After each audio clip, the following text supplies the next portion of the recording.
What's up, everybody? Welcome back to the channel and welcome to a new video. I'm stuck in a blizzard. Stuck in a blizzard. You want to see something? Check this out.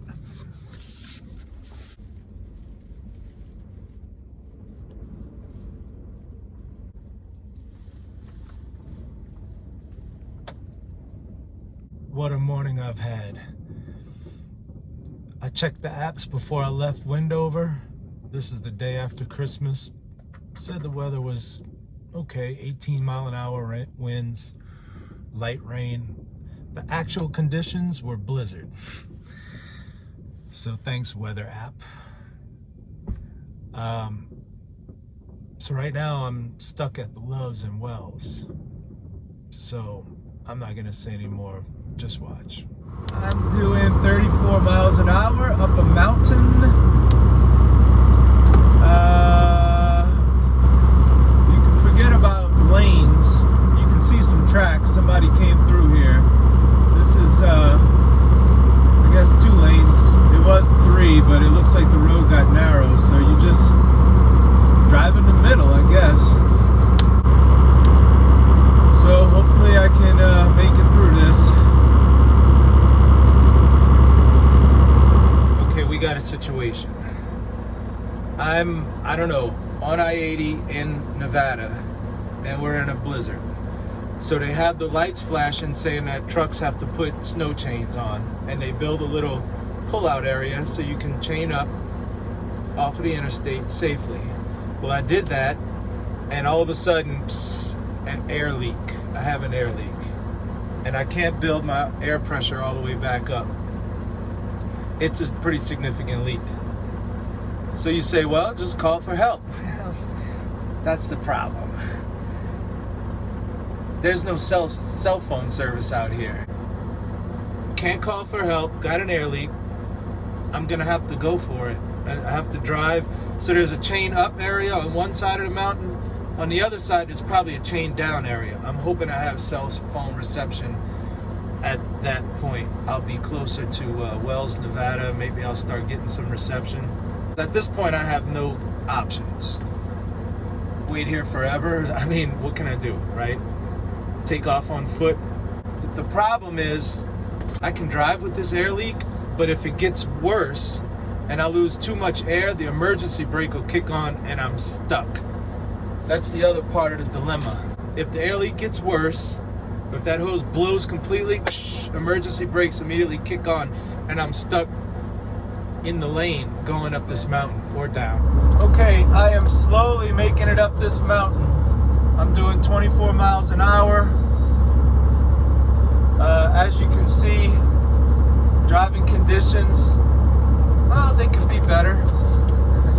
I've seen better. But as far as my air leak, yeah, the air compressor, oh look, we're coming into a tunnel. Even in the tunnel, there's snow because it's blowing into the tunnel. Oh, boy. But we're doing all right. We're doing all right. The air leak's not getting any worse. Look at that. The blowing snow and wind. Oh, boy. No rest for the weary. Okay, I've got good news with this update. I still don't have cell phone reception, but my Garmin truck GPS has truck stops programmed into it. I'm 9.1 miles away from Wells, Nevada, where there's a Love's truck stop with a mechanic shop. My air leak is not getting any better, but it's not getting any worse, so that's the second good news. The snow has stopped completely, and the winds are less, so that's the third bit of good news. And I've taken my snow socks off of my tires. Somehow I lost one. I put 4 on and only had 3. I don't know how it came off, but c'est la vie, right? All right, look at the current conditions. You see how hard that wind is blowing? Let's zoom in on the American flag. That flag is blowing, and it's just blowing the snow. Everything is snow covered. I mean, look at that. It's a blizzard. Okay, the winds are picking up even more. Let me see if I can focus. Look at the winds blowing off the top of those trailers. watch them over here. Man, it's hard for you all to tell. I mean, look, you know how you can, it's almost a whiteout. You can barely see the, I guess you would call it a whiteout. I don't know. Remember the American flag? There it is. Sorta. Can you see the American flag? Barely. So we're now in a blizzard and it's a whiteout. Conditions are getting much worse. So here's my update. I'm at Love's. No cell reception. The tower's down. The employees don't have cell phones. The ATM machine is down. The computers, anything using cellular service is down. So I cannot get in touch with dispatch at all. Which means I'm gonna have to pay for this repair myself out of pocket and hand in the receipt and get reimbursed, and hopefully they don't give me too much trouble. Speaking of the repair, the mechanic shop's not open yet. They don't open till 7, and the employee told me there might only be a tire guy there, not a mechanic. The tire guy just changes tires. If that's the case, thirdly, everything's closed. Donner Pass, I'm heading due west, right, to California from Nevada. But this storm is coming from California towards Nevada, so I'd be driving through it, and it's a blizzard. So I think I'm stuck here. Repair, no repair, it doesn't matter. I'm not driving through this because it's just gonna be a whiteout on the road, and it's getting worse. And I can't get to Sacramento today anyway. Well, you know what I'm saying? Donner Pass is closed. The only other way is this Highway 50, which passes through Lake Tahoe and South Lake Tahoe. You want to talk about treacherous mountain driving. I'd rather take Donner Pass, you know? So I don't know. I think I'm stuck. That's my update. All right, so here's my little update for y'all. I got some good news. Cell phone reception has come back. My air leak issue has been resolved. The blizzard has passed over. The weather is much better. Now for the bad news. I-80 in California over the Sierra Nevada mountains, which is referred to as Donner Pass, is still closed to all traffic. So my plan is to go to Fernley, Nevada, which is about 40 miles outside of Reno, and Reno is pretty much on the border, and just stage there, or wait there. Stage there, it's so official sounding. Wait there until they reopen the interstate.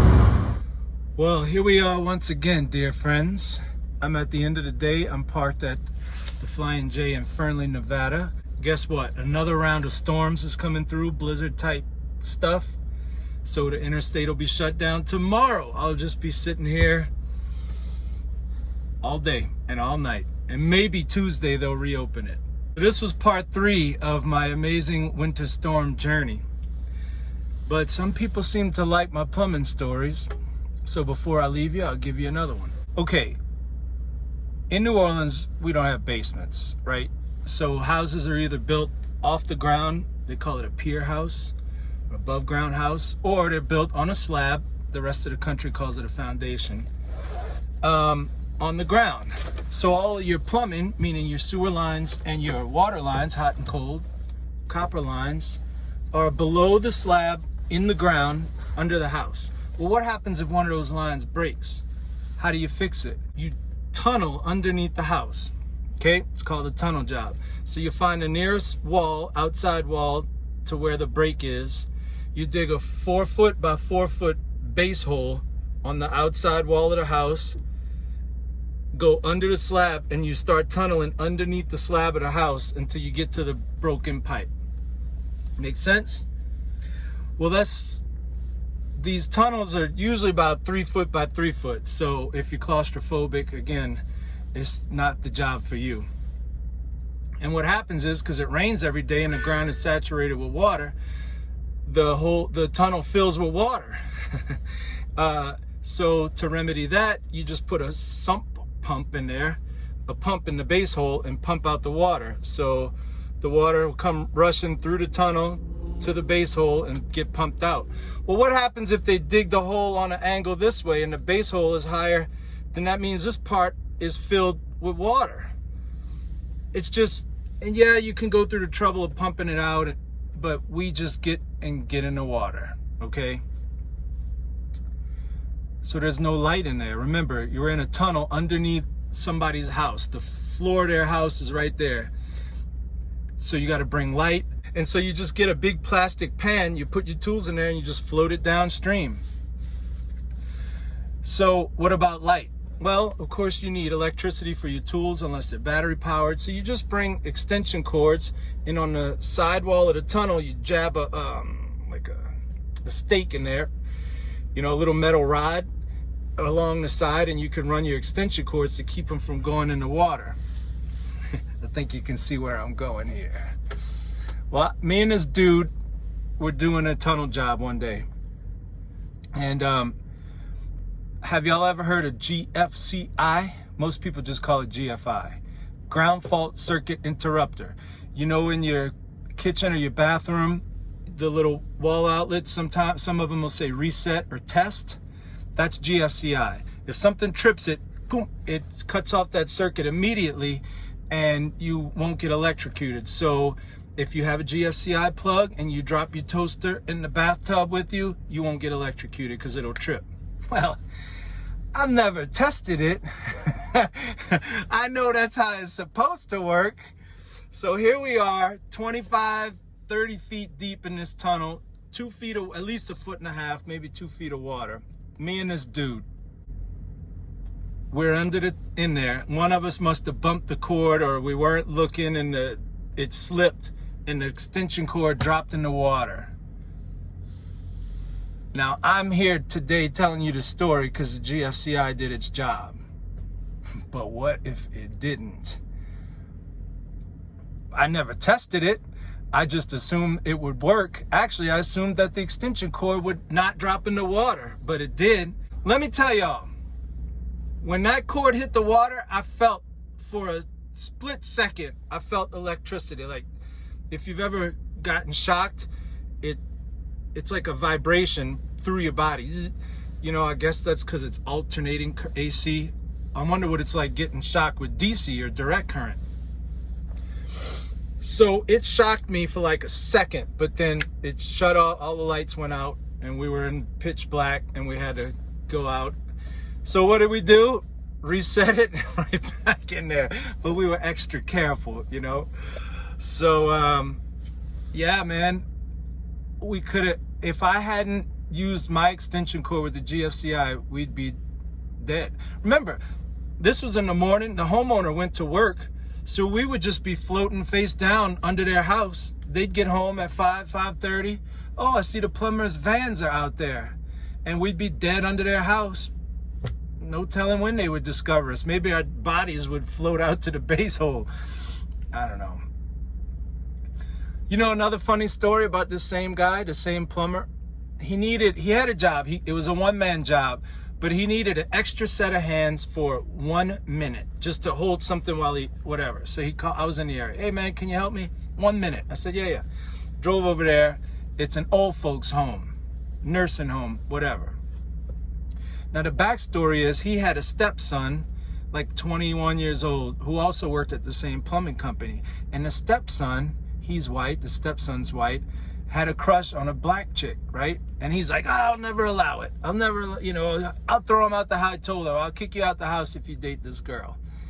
And the stepson was distraught, he really liked this girl or whatever, but...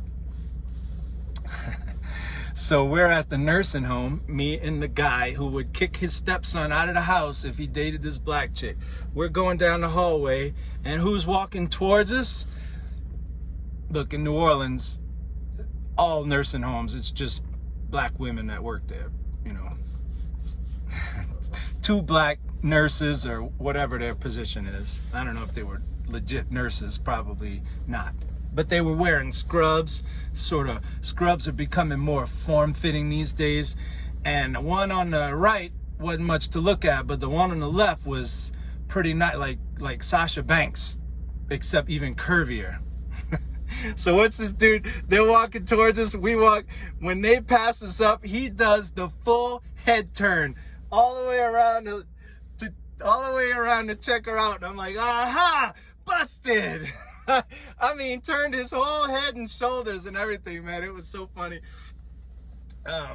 So I didn't tell his stepson that. I don't get involved. I didn't want to start drama, so I just kept it between us. So anyway, that's my video for today. Look, next video, it's viewer's choice. I could either tell you about the time I was in a tunnel and I had to swim out, but it was like December and freezing cold and I had to get soaking wet, or that's option one. So the option two would be, the tunnel that collapsed and water came rushing in and I could have drowned under this building. So write in the comments, would you rather hear option A or option B? Option A is swimming in ice cold frigid water in December, and option B is a tunnel collapse. So let me know, and that's what I'll talk about. And look, if you enjoyed this video, please consider subscribing. Why don't you? Is that too much to ask? I'm just messing. Okay, that's my video for today. I hope you enjoyed it. And until the next time, this is Jason signing out.